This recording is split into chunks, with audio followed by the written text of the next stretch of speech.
Hey, what's up, good people? Welcome to another FIREDUP KC episode. It's your host, Zikwanganga. And today, I'm not alone. I have a co-host with me, the multi-talented. She's a fashion designer, she's an entrepreneur, she's also in college. Help me welcome for the first time, my co-host, Z. How you doing, Z? Hey, I'm really good. How are you? Pretty good. It's good to have you on the show. Yes. How you feeling today? How you feeling? Super pumped up, excited to be here, Yes. ready to get started. And today, do you want to introduce again? I'll do it. I'll let you do all the other ones. But Gotcha. coming on the show today, she's an entrepreneur. She is the founder of Busy Babies. Please help me welcome Mrs. Diamond Few. How you doing? Hi, how y'all doing? Welcome to the show. How's your day been? Busy. Busy? Pretty busy, yeah. Busy means Right. money, innit? Yeah. Always. But yeah, for those who do not know who Diamond is, just give them a brief bio about yourself and kind of how you got to where you are today. Yeah. Well, I am the owner of Busy Babies, like you said. We are Kansas City's #1 soft playground and bounce house rental company. We provide safe, sensory, soft playgrounds to corporate events, child care centers, or birthday parties. Nice. Awesome. Do you have any questions for me? Yeah, of course. So how did this get started? This is awesome. I've not heard too many companies, venturing out to kids. It's a whole different market. So tell me a little bit about that. Well, I am a strong believer in it's okay to copycat, just copy the right cat. Hey. I like that. So I saw a lot of other companies around the United States, a lot of people down in Texas, Atlanta, who were doing soft playgrounds, and I just seen it as a great opportunity for me to hop in. Awesome. So when did you get started with this? So we started in September of 2020, right in the middle of a pandemic. Right. Very scary, but it actually enhanced our business. A lot of places where people normally go to celebrate, take their kids to have fun, was closed down due to the pandemic. So that was great for us to come in and be an outlet for families to still celebrate. Right. Now, kind of walk us through back in 2020 before you started. What was life like? Were you working at that time? Did you just because I know a lot of people, especially myself, lost my job during that time. What was that time period for you? Well, yeah, I was working for a company, and I was working overnights, and it was extremely difficult working overnights, and then having to come home and be a stay-at-home mom and do homeschool for my children because the schools were closed down. Right. Yes. And so I negotiated with my superiors at work, trying to see if I can get a schedule change due to the new circumstances that were taking place in my household, and they were not coherent to that. And I really felt forced out. So with them telling me that, they wouldn't change my schedule, and I felt like that was trying to stop my income, I had to create another source of income. And so that's why I created Busy Babies. Awesome. So how does it feel to, actually doing something on your own, branching out, having your own boss, making your own schedule, It feels really good, for sure, to be in control of my schedule, but also in control of my income. Yes. I get to decide if I don't want to make this much money or if I'm going to go super hard and make this amount of money. So I like being in control of writing my own checks. Awesome. That's great. It's very empowering, especially just to show my kids, Oh, yeah. we don't have to depend on these companies to get us through. We can create our own income. Awesome. That's great. I think the kind of topic I want us to talk a little bit about is because I think in Kansas City, we don't have a lot of black women owners in KC, black women CEOs. I think that's something that we're lacking in Kansas City. And for you being able to venture in this, start your own company, what do you think has that been obstacles you've come through, or is it been an easy road? Because I think we need more women founders in Kansas City for sure. It is not an easy job to do. It comes with a lot of hurdles. Some of the hurdles we had in the beginning were transportation. A lot of the equipment was getting lost in transport because it was literally just flying off of my trailer because I had an open bed trailer. So, that was just a lot of revenue going down the drain that I had to keep replacing. And so 6 short months in, I had created enough revenue to purchase a box truck. And so it just comes with a lot of problem solving, critical thinking, which a lot of times people don't have that. Right. So you just become a huge problem solver when you become a business owner. Right. And like you were talking to me about, having that background and the right support system, I feel like that's really huge. Like you said, investing that into your children, making sure that they know it's okay to make your own time, you know, get your own money, making money, doing something you love to do. I feel like it's super important, yeah. Yeah, and that's where I felt like the hurdles coming in the workplace. It was extremely hard to go home and be a great mom when you're tired, drained. So now that I only have to work on the weekends, I'm able to be a super duper mom throughout the week, and that's awesome. That's great. So, are you from Kansas City? No, I'm from California. California. Wow. Oh, wow. Hey, tell us about that. How did you end up in Kansas City? I think that'd be an interesting story. I came here because of my mother. Okay, cool. She moved us here when we were 12, but I still have my father in California, so I was able to go back and forth between, my mother's family and my father's family in California. So that was always great. I moved there like as an adult when I was in 2014. I had my first child with me, and I just realized that Kansas is just better economically to live. Yeah, and so raise a family. This is our home, but Cali's still home. Awesome.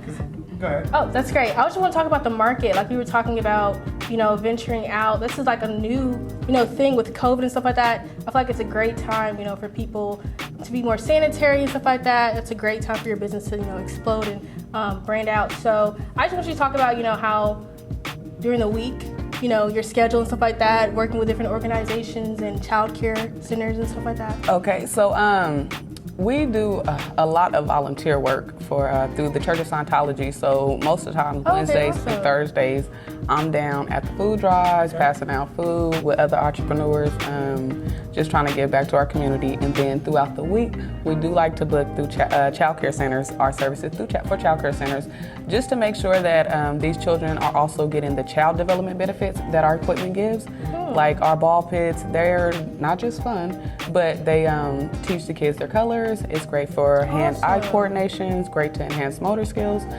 So we have a lot of different equipment that we utilize as child development. Awesome, that's awesome. We call it learning through play. Yeah. Cool. Because I think the biggest thing for me is when it comes to startup businesses is access, right? Because I think that is one thing that is lacking in, especially underprivileged communities in Kansas City, where it's like we do not have direct access to funds.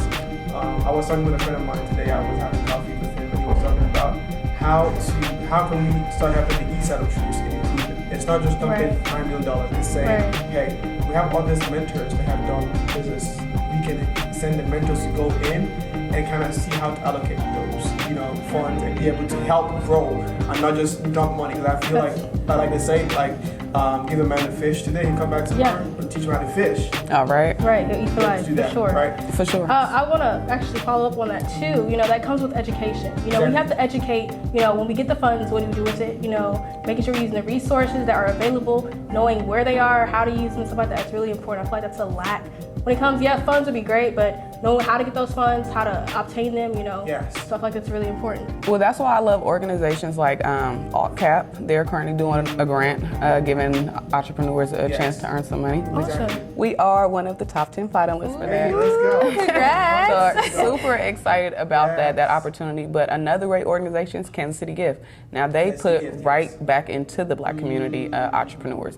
And I was looking at the application process. They really want you to tell how you're going to use the money, as well as how do you plan on tracking the money being spent. Really holding people accountable, and I think that's really good. Yes, holding people accountable. Yeah, holding people accountable. Yeah. That's great. Yeah, I mean, because speaking of AltCap, because I think I had Alonso, the CEO, Ruben Alonso. I saw that. I had him over 2020, and I think when I said access, I actually stole that from him and Ms. McClay, because we were talking about access, how that is important in being able to not just saying, oh, we're going to help you guys, but how do we do it? Right. There's always this talk about the American dream. You can do it, but how can I do it? Right. And I think the step-by-step process is always important. Like someone like yourself who said, hey, I'm going to get it done, but now the next level is how do you expand and becoming maybe $1 million company? Right? Yeah, we for sure plan to be that brick and mortar. Only thing about us is that I think staying mobile is really something that's innovative for a lot of people. We're used to having that stationary place that you can go, but I really want to just take it and expand our fleet, and turn it into a brick and mortar, but still be a mobile company. Right. I just think that that's really good for us because it doesn't it doesn't hinder people getting the access of Busy Babies. Most places like Wonder Scope, which is another facility that's great for child development, but they're located all the way out in Overland Park, Johnson County. That's a drive for someone that lives in the inner city and doesn't have maybe access to a car. You know, so that's why we really take pride on staying that mobile company. Right. You know, it's definitely a convenience factor. Just in general, the way the economy has shifted through COVID and stuff like that. Amazon, you know, has boosted their sales and stuff like that. Just different organizations that are implementing convenience when it comes to their clients and customers and stuff like that. So that's definitely a new thing, you know, that consumers are looking into. Yeah, for sure. I agree with the whole, also back to the access, you know, I feel like when people get these grants and this money, I think one of the major things people need to be figuring out is how long-term is it going to affect our community. You know, so one of the things we like to do and we really take our pride on is hiring the youth. I know that there's plenty of studies out there that shows that if you can hire a certain age group, like 13 to 18, especially in the Black community, that will decrease crime rates. So we want to long-term try to take the money, but make it a way to where we're long-term impacting the community. So we want to get these children at early ages to make sure that they're getting child development benefits so they are prepared to go to school when it's time. Also, we want to make sure that the youth are having employment because there's not a lot of jobs for the youth besides McDonald's, you know, giving them other options to work. So long-term, we can be affecting the community on a bigger scale. Yeah, I wanted to touch back on when you talk about living on the east side of Truce versus going to businesses in Overland Park. Like, I used to live on Truce, and Overland Park was like a whole different city to me, like a whole different country. For sure. I didn't have a car. It's like there's no way to get there. Like, the buses, you would take like the whole freaking day to go to Overland Park. Yeah. And I think that is another thing that needs to be touched on, where all the businesses, the main lucrative businesses, like the good ones, are over on the west side of Truce of Kansas City. While when you come to Truce, you only get the Popeyes, McDonald's, all those things that really are just sucking from the community. And No, it's like, for real. No, how do you think? How can we like literally start bringing more companies that can bring development, not just pay a dollar per hour? Like, we don't need that. What we need is investment, right?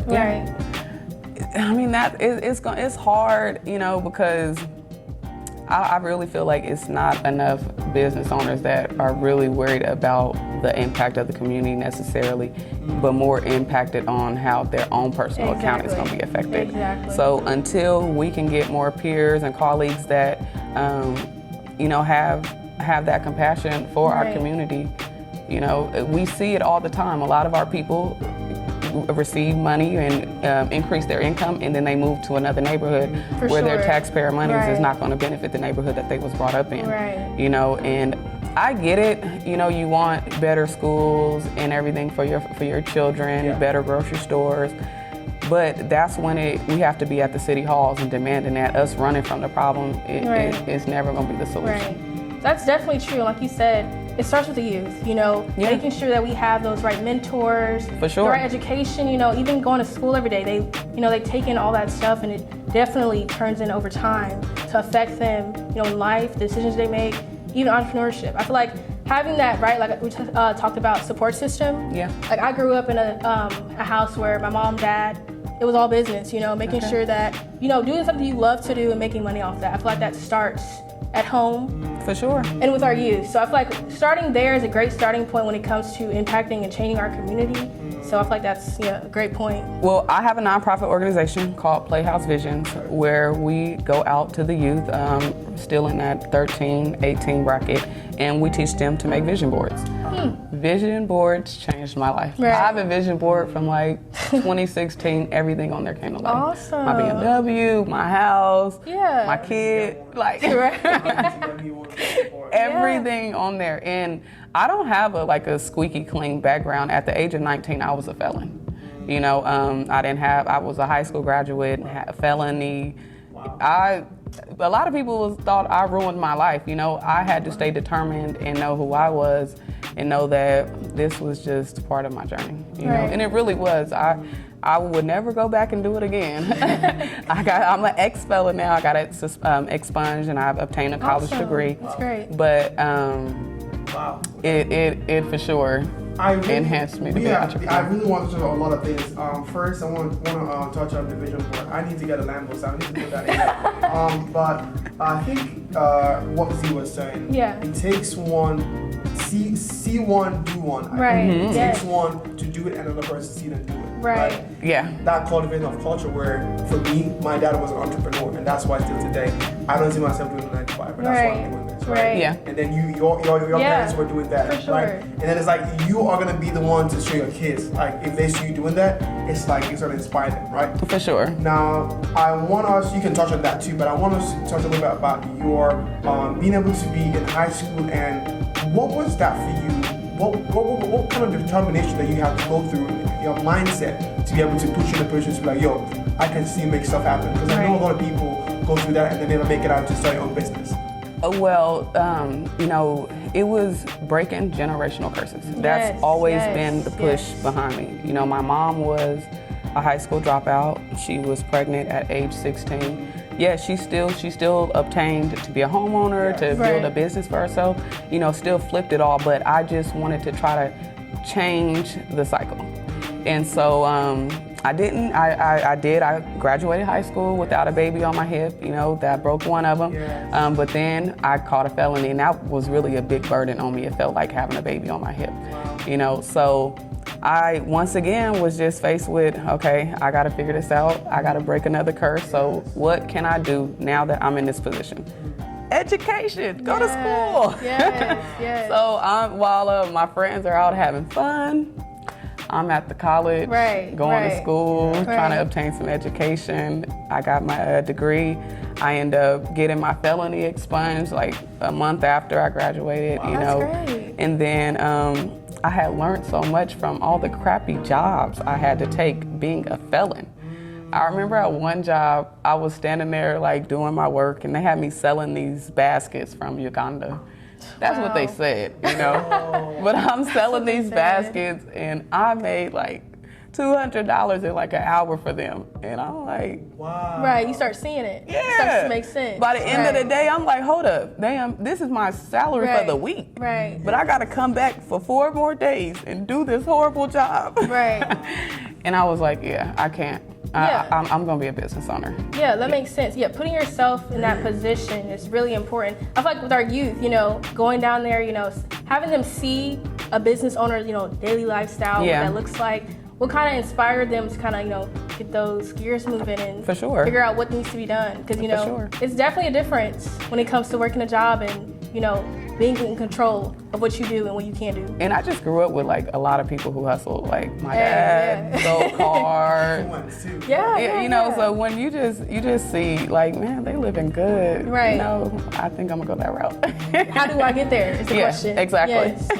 Yes. I mean, your story is nothing short of inspirational, right? Thank you. Yeah, Because it takes a mindset of not giving up to be able to say, hey, I have gone through this, but that doesn't define who I am. Right. I can still make stuff happen. And I know you failed a lot of times. Yes. You know, and I we want to talk about that. I think it's important because the reason why I wanted us to go a little bit deeper, because I think there might be someone watching out there who is in the same situation. For sure. And when they see you go through, they're like, I can also go through that and succeed. Yeah, right? for sure. Stories inspire people, right? Yes. And what would you say is one of like the biggest failure you've had?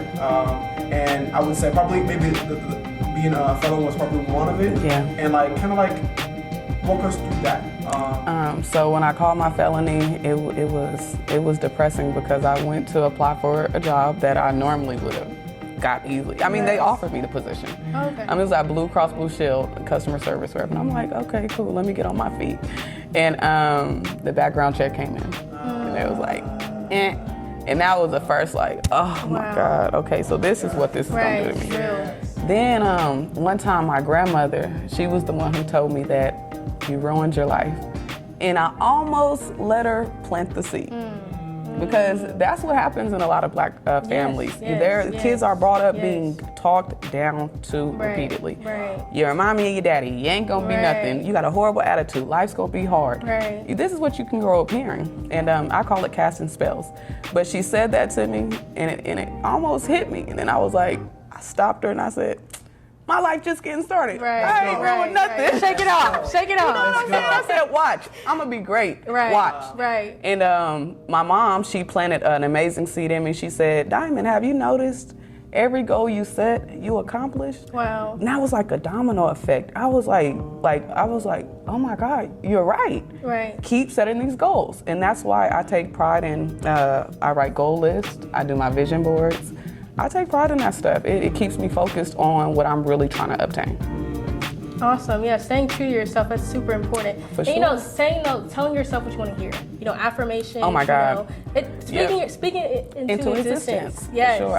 I am affirmations. Yes, that's great. That's awesome. That's great. You're amazing. Wow. So, because I know that, I think the unique thing about Alts Catalyst, what they're doing is they're not gentrifying the community, they're going in and helping out, right? For sure. It's like they're investing in business and investing in people, right? And for sure. Because I've had a couple friends who work there, and the way they do like a lot of research, you're able to understand the community. And I think that's what we need, where it's not just go in and dump in a bunch of money, but how are you going to help them connect? For sure. Because it's not the money, it's who do you know and where can you go, right? The long-term effect. And for you, being a business owner, what would you say would be one of the biggest struggles you've come through, or what you're going through right now? The biggest struggle, like I said, was the transportation, because it limited us on how many parties we can do, only being down to one truck. Right. We were losing a lot of equipment, which means we had to reinvest in that equipment like all the time, Those were big hurdles, Another thing is spreading the word about us.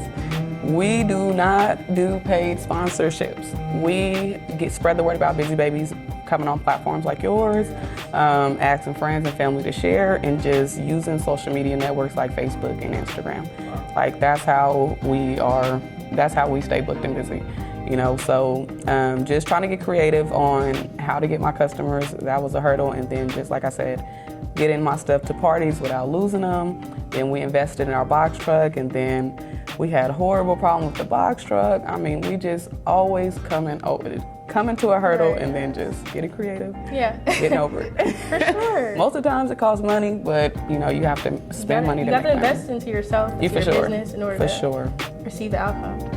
Yeah. So now, how many buses do you have so far? So we have 2. One's down, and that's what we're counting on AltCap for, to help us get that Let's go, running. Got it.